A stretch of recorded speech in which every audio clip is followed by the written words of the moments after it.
Olá, eu sou a Carla Aquino. Estamos em mais uma edição do Cearama Conecta. E hoje nós estamos com uma convidada mega especial, a Camila Teles, essa produtora rural que está aqui hoje com a gente para contar um pouquinho da experiência dela. Seja bem-vinda, Camila. Para mim, olha, é uma honra. Eu que comecei agora nesse negócio de podcast e ter uma estrela dessa aqui comigo. Gente, penso que eu estou nervosa. Não, maravilhoso estar aqui contigo. É sempre muito importante a gente falar do agro e de uma forma leve, né? De uma forma mais tranquila. E o podcast sempre nos possibilita isso. Então, obrigado pelo convite. Estou super feliz de estar participando aqui contigo. Muito obrigada. Seja bem-vinda.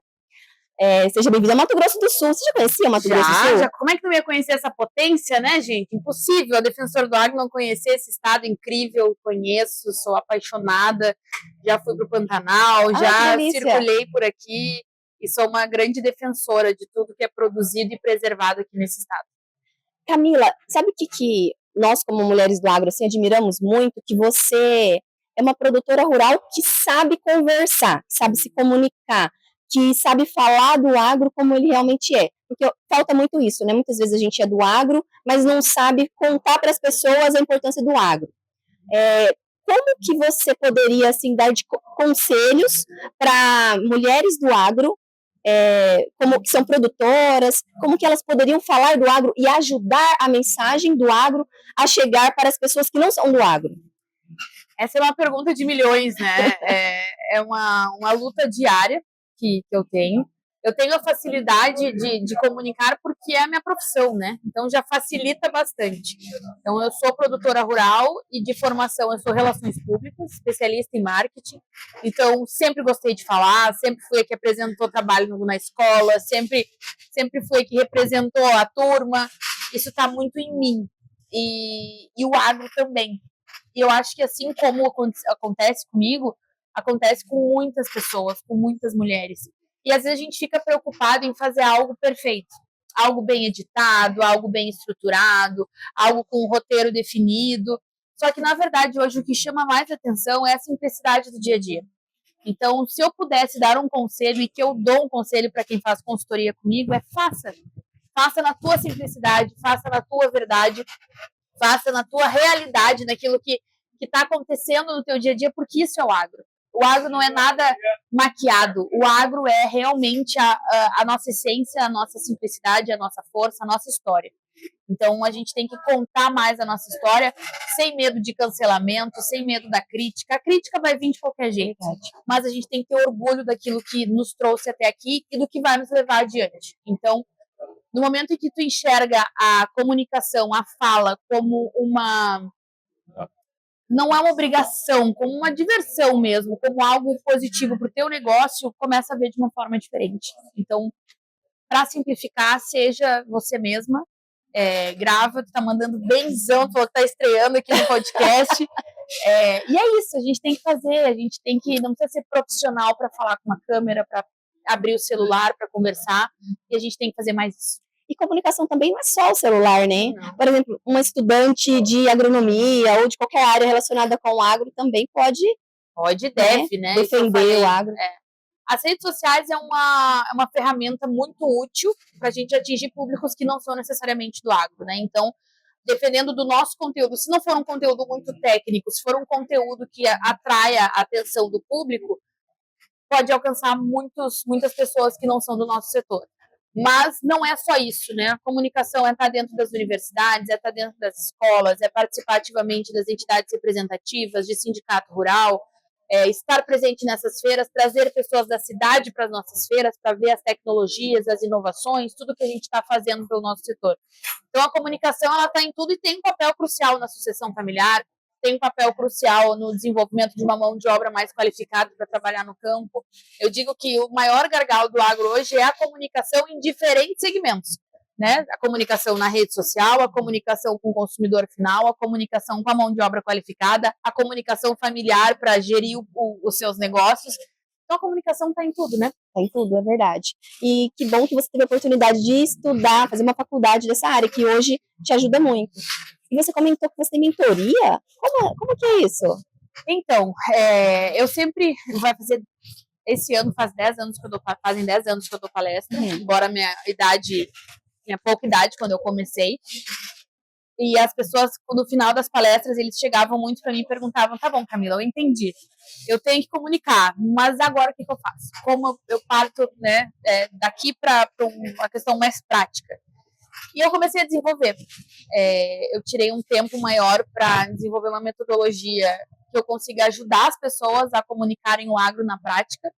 Será lançado ainda, né? Por enquanto eu dou consultoria para algumas empresas, mas assim, eu não divulgo muito porque a minha agenda é não sabia. Quando você disse, vamos saber um pouquinho mais sobre isso. Mas mês que vem a gente vai ter um lançamento bem, se eu puder fazer um convite até, o Farm Connection, que é uma comunidade onde a gente vai ter muito conteúdo bacana lá, e inclusive eu vou abrir turma para mentoria também, para ficar mais próxima das pessoas que querem comunicar melhor, que admiram o meu trabalho e que eu possa ajudar no dia a dia, né? Conhecer, sentar, desenvolver um plano. Eu gosto muito de escrever e a minha profissão é essa, né? É a estratégia. Então eu gosto de desenhar a estratégia para as pessoas e ajudar a executar.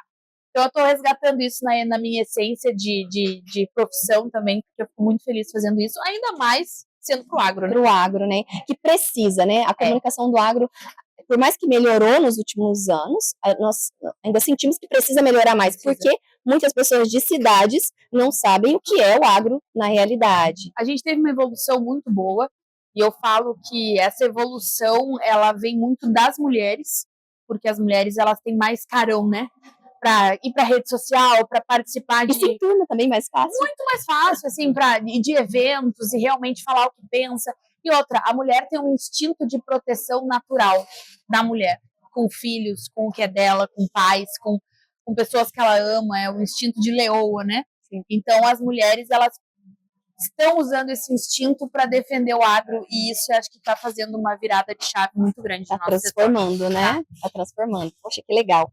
E falando em transformação, né?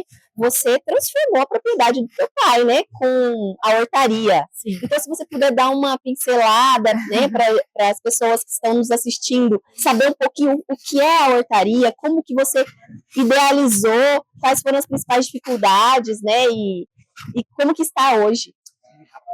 Olha, foi realmente uma virada de chave muito grande para minha família. A nossa propriedade rural fica no interior do Rio Grande do Sul e o foco sempre foi grãos. Soja, principalmente, a nossa região é muito forte em soja, pivôs de irrigação, tecnologia. Cresci num trator da John Deere, cresci numa colheitadeira da John Deere, assim, tenho muitas lembranças boas. E eu queria fazer algo novo, né? E quando eu me formei e voltei para a fazenda, eu não me imaginava gerindo uma lavoura, porque não é fácil, é uma coisa que é bem complexa. Se tu não vive grande escala. É grande escala, e se tu não vive aquilo na essência, no dia a dia, né, se tu não te interessa em aprender desde jovem, depois fica muito mais difícil. E realmente a fazenda era um lazer para mim, era o meu lugar no mundo, mas não necessariamente um lugar que eu trabalhasse, né? E aí eu pedi, né, dei a sugestão pro meu pai pra gente produzir hortaliças. E aí, né, ficaram naquela, mas pra que hortaliça, né? Com tanta coisa aqui que dá para fazer, minha mãe entrou comigo e a gente montou a hortaria, que começou pequenininha e hoje ela é o negócio principal da minha família. A família inteira está trabalhando, nós trabalhamos juntos, temos indústria, uma agroindústria dentro da fazenda que higieniza tudo que a gente produz e facilita a vida saudável das pessoas. A gente agrega valor diariamente àquilo que a gente faz com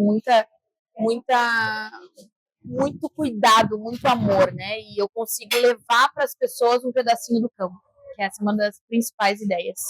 Legal. Então, assim, não é só um projeto, né? Não é mais um trabalho na fazenda, né? É um legado que você vai deixar. Eu ia dizer, eu imagino os meus filhos trabalhando na hortaria. E a gente tem um desafio muito grande, né? A questão de recurso mesmo, não tá fácil para os produtores, isso é uma coisa que eu acho que é importante a gente salientar, porque parece que tudo é bonito, tudo é lindo, tudo é fácil, e não é. Né? A gente está passando por um momento crítico, o Rio Grande do Sul está passando por um momento muito crítico, né? A gente teve aí 3 anos de seca, e aí quando não deu a seca, deu uma enchente. Esse ano tivemos problema com secas novamente, então eu brinco que produzir no Rio Grande do Sul tem que ter uma resiliência em dobro, porque realmente o pessoal... Muita fé, né? Muita fé. Então, é isso, eu cresci no meio desse desafio todo, né? E também foi uma forma de me proteger, porque a estufa, né, é um ambiente protegido. Eu consigo ter um controle maior, independente das condições climáticas. Então, isso é uma segurança que eu tenho. Talvez eu tenha até, agora que me veio isso, talvez tenha sido até uma forma de eu me blindar mais com essas coisas que eu vivi uma vida inteira, né? Inconsciente, talvez, Inconsciente, acompanhando as chuvas, a seca, meu avô desesperado porque não chovia, meu pai rezando para conseguir colher, enfim. A gente sempre passa por esses desafios e a criança vai absorvendo. De repente foi por isso que eu quis algo mais protegido. Pode ser. Mas você inovou, né? Trouxe uma inovação e a família aderiu. E você é muito jovem, né? É uma geração que pegou muitas coisas que os seus pais não pegaram, assim, porque nos últimos 30 anos a agricultura mudou demais. Aconteceu muita coisa, muita tecnologia. E nos próximos 30 anos vai acontecer coisas que a gente nem imagina. Ainda mais. E hoje tem, por exemplo, os filhos que você ainda vai ter, né? Os meus filhos pequenos, né, vão viver um agro diferente. E como que você imagina que vai estar, né, a agricultura? Como que os jovens do agro hoje têm que se preparar para esse futuro? Eu estou te perguntando isso porque você tem uma cabeça, né, fora da casinha, né? Então, assim, como que você imagina? O que uma pessoa que está assistindo a gente, que está começando no agro, é um sucessor, é um jovem, o que se dá de conselho para ele se preparar para esse agro que está chegando agora? Estudem muito. Se preparem muito, né? Antigamente tinha aquela história irreal de que se tu não estudasse, tu ia ficar morando na roça. Hoje, para trabalhar na roça, para trabalhar numa fazenda, tu precisa ter muita qualificação. A tecnologia, ela tá aí para facilitar a nossa vida, mas se tu não souber lidar com a tecnologia, ela vai ser uma ansiedade na tua vida. Então, aqui a gente tem exemplos, né, enfim, realmente para facilitar e estudar. Eu acho que o jogo não está ganho no sentido tecnológico, tem muita coisa para vir ainda, para facilitar a nossa vida, mas sempre vai precisar daquela pecinha essencial atrás da tecnologia, que é o ser humano. Então, se capacitar. No mundo de tecnologias, de inovações, de facilidades, não deixem de se capacitar, de cuidar da saúde mental, de focar muito na vida real e não na rede social, e de honrar a família. Eu acho que isso é uma coisa que honrar quem chegou até aqui sem ter o que a gente tem. Verdade. É o mínimo que a gente pode fazer como nova geração. Verdade. Então, essas seriam minhas dicas. Fantástico, Camila. Fantástico.